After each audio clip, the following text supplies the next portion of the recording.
आपने शराब पी के मरने वाले के तो बारे में बहुत सुना होगा, पर क्या कभी शराब में डूबकर मरने वाले के बारे में सुना होगा? जी हाँ, आज तक आप लोगों ने पानी से आने वाले बाढ़ के बारे में तो सुना होगा, लेकिन आज मैं इस वीडियो में एक ऐसे बाढ़ के बारे में बताने जा रहा हूँ जिसमें पानी की जगह बियर बह रहा था और उसमें डूबकर लगभग 8 लोगों की जान चली गई, जो आज से लगभग 200 साल पहले 17 अक्टूबर 1814 में ब्रिटेन की राजधानी लंदन में हुआ था, जिसे ब्रिटेन के इतिहास में बियर फ्लड के नाम से जाना जाता है। आज भी जब इतिहासकार इस घटना के बारे में जब बात करते हैं तो लोग उसे मजाक समझ लेते हैं कि आखिर बियर की बाढ़ कैसे आ सकती है, लेकिन ये घटना वास्तव में हुआ था, जिसके पीछे की कहानी जितनी अजीब है उतने ही दर्दनाक भी है।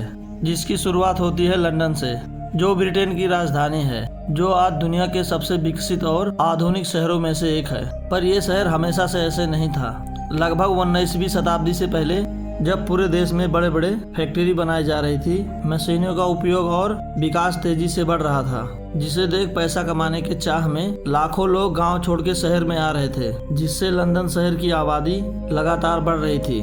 लेकिन शहर की व्यवस्था उस रफ्तार से विकसित नहीं हो पा रही थी, जिसकी वजह से कई इलाकों में गरीबी, भीड़ और गंदगी बढ़ती जा रही थी, जिसमें से एक था सेंट ग्लास, जो उस वक्त लंदन की सबसे ज्यादा भीड़ भाड़ वाला इलाका था, जहाँ की गलियां बहुत पतली और मकान बहुत छोटे छोटे थे, जिसमें वहाँ के गरीब लोग रहते थे, जो दिन भर मजदूरी करके अपना परिवार का पेट पालते थे। इस इलाके के पास एक ऐसी फैक्ट्री मौजूद थी जो पूरे लंदन में सबसे फेमस था, जिसका नाम हर्शसबरी था, जो ब्रिटेन की सबसे प्रसिद्ध बियर बनाने वाली कंपनी थी, जहां खासकर पोर्टर बियर बनाया जाता था, जिसे उस वक्त गरीब से लेके अमीर तक सब पिया करते थे। इसकी मांग पूरे मार्केट में इतना था कि कंपनी को बहुत सारा बियर बनाकर एक्स्ट्रा रखना पड़ता था, जिसके वजह से इस बुआरी के अंदर नॉर्मल टैंकों की जगह लकड़ी की विशाल विशाल टैंक बनाए जाते थे।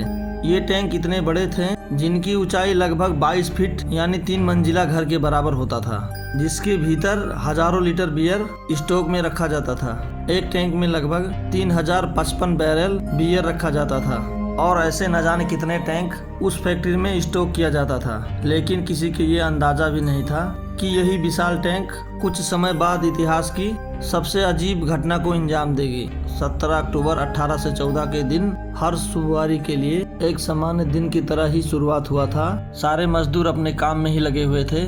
बुआरी के अंदर हजारों बैरल बियर सुरक्षित रखा हुआ था।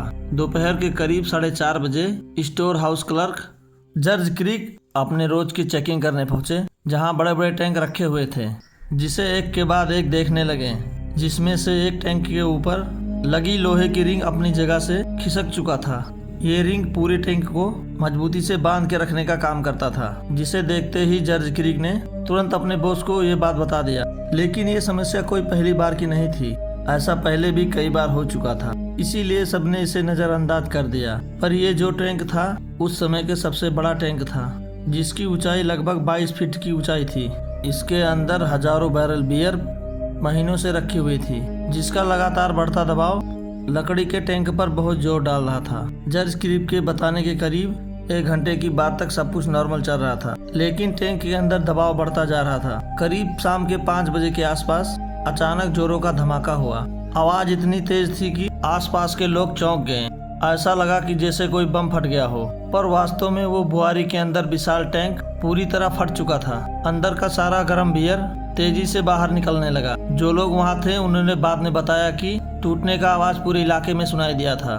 लेकिन कहानी यही नहीं खत्म होती है। पहले टैंक के फटने से निकला भारी दबाव और तेज बहाव बगल के दूसरे टैंकों से भी टकराया, जिससे एक के बाद एक कई टैंक टूटने लगे। जो शुरुआत एक टैंक से हुआ था वो अब पूरे स्टोरेज को निगलने लगा।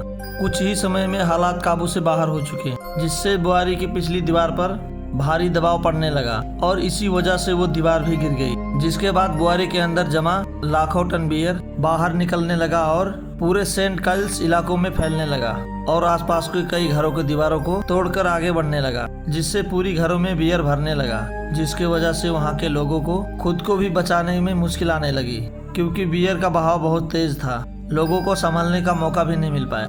इस घटना में सबसे पहले जिन लोगों का नाम दर्ज हुआ उनमें से एक 14 साल की एलेना कूपर थी। वो उस वक्त एक पब में काम करती थी। दीवार गिरने से वो मलबे में दब गई इसी तरह मैरी बेनफेट भी अपनी 4 साल की बेटी हन्ना के साथ घर में थी। वो दोनों भी बियर के चपेट में आ गई। सबसे दुखद बात एक आयशर परिवार के साथ हुआ। उनके घर में 2 साल की बच्चे की मौत का शोक मनाया जा रहा था, जहां पूरे परिवार और रिश्तेदार इकट्ठे थे, बच्चे को अंतिम विदाई दे रहे थे। उसी वक्त बियर की तेज लहरें और गिरती दीवार ने वहां कई लोगों की जान ले लिया। लगभग 8 लोगों की मौत हुई, जिसमें ज्यादातर महिलाएं और बच्चे शामिल थे। इस घटना ने पूरे लंदन को शोक में डाल दिया। इस घटना के बाद पूरे इलाके में चीखें गूंजने लगी। लोग अपने परिवार वालों को ढूंढने लगे। कई लोग मलबे में दब गए थे और कुछ घायल होकर भाग गए थे, तो कुछ लोगों की अंतिम सांसें चल रही थी, जिन्हें वहां के स्थानीय लोगों ने और बुआरी की मजदूरों ने तुरंत बचाने का काम किया। जो खुद बच गए थे वो दूसरों को बचाने में जुट गए। जैसे ही ये खबर बाहर गई तो तुरंत पुलिस और आर्मी ने बचाव ऑपरेशन चालू किया। जो स्थान कुछ समय पहले नॉर्मल चल रहा था, अब वो शमशान की तरह वीरान लग रहा था। मरे हुए लोग, टूटे हुए घर, रोने बिलखने की चीखें उस जगह की दर्द को बयान कर रही थी। अगले दिन जब ये खबर अखबार में छपी तो पूरे लंदन में इसकी चर्चा होने लगी। लोग मानने को तैयार ही नहीं हो रहे थे कि एक बुआरी से निकला बियर इतने बड़े हादसे को अंजाम दे सकता है। ब्रिटिश अधिकारी ने तुरंत इस घटना को संज्ञान में लिया और जांच शुरू कर दिया।